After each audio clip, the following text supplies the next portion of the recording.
बिथांमोनखौबो case फोजोबनांगौनि खोथायावबो हाग्रामा सारानो खोथा होदों।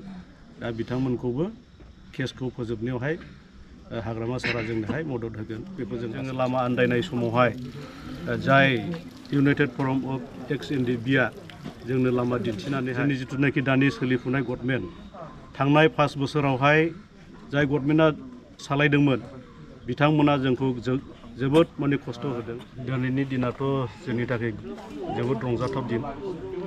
जाय हाइकर्टनिफ्राय दिनै मोजां फिथाइ जिथु रिजाल्टखौ जोंनो होबाय। बिनि थाखाय जोङो हाइकर्टखौ जों रोजा रोजा साबायखर होयो।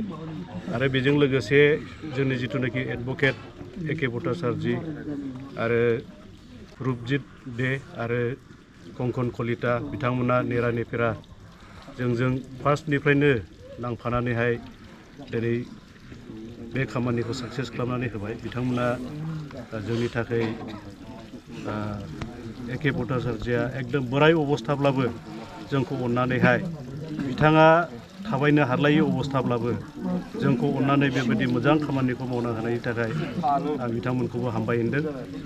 बेजों लोगोसे थांनाय गोलाव समावहाय जिथुनाखि जोङो लामा आन्दायनाय समावहाय जाय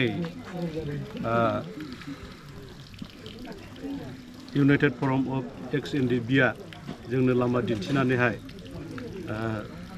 सार बिस्वजित दैमारी आरो बिथांनि थ्रुयैनो हिमन्त बिश्व शर्मा सारनिसिम बेनि थ्रुयैनो आरोबाव देबजित सयखियानिसिम जेनेरेल एडभकेट बिथांमोननि अननायजों जिथुनाखि एनआइए केसमोन बे एनआइए केसखौ बिथांमोना स्टेट गभर्नमेन्टआव लाबोदों।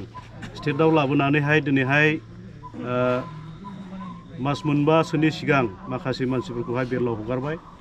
आरोबाव दिनैनि दिनाव जिथुनाखि फासिनि अर्डार सानै आरो जाबाजिबन कारादण्ड जिथुनाखि सानै दंमोन बिथांमोनखौबो गनायनि राय होबाय। दा बिथांमोनखौ हाइकर्टखौ आं रोजा रोजा साबायखर होदों। आरो बेजों लोगोसे जोंनि जिथुनाखि दानि सोलिफुनाय गभर्नमेन्ट थांनाय 5 बोसोरावहाय जाय गभर्नमेन्टआ सालायदोंमोन बिथांमोना जोंखौ जोबोद माने खस्थ' होदों। जोंखौहाय मोजां रोखोम लोगो लायाखै। आरो सासे मानसिखौल' बिथांमोना फोथायनानै जाय खामानिखौ मावदोंमोन खिन्थु बे खामानिया साक्सेस जायाखिसै। खारन बिथांमोना पकेटआव गरम खालामनायखौल' सिन्था खालामनानैहाय जोंखौ लानानैहाय माखासे मानसिया दानाल खालामदों। खिन्थु दानि जिथुनाखि सोलिफुनाय गभर्नमेन्ट जोंनि हाग्रामा सार महिलारि बिथांखौ लोगो लानाय लोगो लोगो बिथाङा जोंखौहाय बुंदों जि माने नोंसिनि केसखौ जोंनो फोजोबगोन, आंनो फोजोबगोन, आं नङाबा आरो सोर फोजोबनो। दा बिथाङा बेखिनि खोथा होनाय लोगो लोगो जोंनो नांगौ रोखोमनि थाखा फैसा हेल्प होबाय। आरो बिथांनि थ्रुयैनो गभर्नमेन्टआवबो बिथाङा किसु खोथाफोरखौ बुंहरनानै दिनै बे मोजां फिथाइया ओंखारबाय। नोंथांमोननि कमिटिनिफ्राय आरोबाव सोरखौबा बेबायदिनो जोबथेसालिनिफ्राय उदां खालामबावनांगौ दं नामा?